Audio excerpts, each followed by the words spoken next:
গাছেদের জ্বর হলে সারা রাত জেগে বসে থাকে একাদশীর চাঁদ।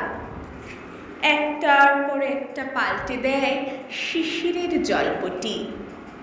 বার কয়েক খোঁজ নিয়ে গেছে পশ্চিমের শুকতারাও। কি গো, তাপ নামলো একটু? পূব আকাশে মেঘের পর্দা সরিয়ে জানলার সার্সে দিয়ে উকি দেয় নরম রোদ।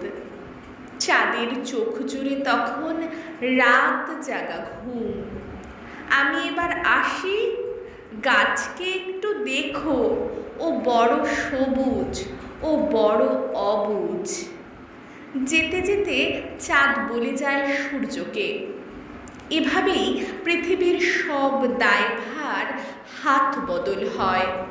দিনের পর দিন, মাসের পর মাস, বছর গড়িয়ে শতক, সহস্রাব্দ। ঘুম ভাঙা পাখিরা এবন থেকে সেবনে জানিয়ে দেয়, ওগো তোমরা শুনছো, গাছেদের জ্বর হয়েছে, গাছেদের অসুখ। দল বেঁধে ছুটে আসে সব পশুর দল। পাখিরা উড়ে আসে ভিন গায়ের থেকে।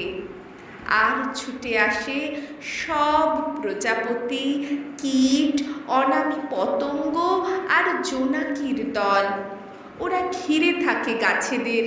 ওদের গাছেরা আজ বড় অসুস্থ। আস্তে আস্তে তাপ নেমে যায় গাছের সবুজ বাকল থেকে। পাখিরা আবার পৃথিবীকে জানিয়ে দেয়, গাছ ভালো হয়ে গেছে, গাছ ভালো হয়ে গেছে। আবার গান ফিরে আসে, সুর ফিরে আসে, সুখ ফিরে আসে। আসলে গাছেদের জ্বর হলে অসুখ হয় গোটা পৃথিবীর।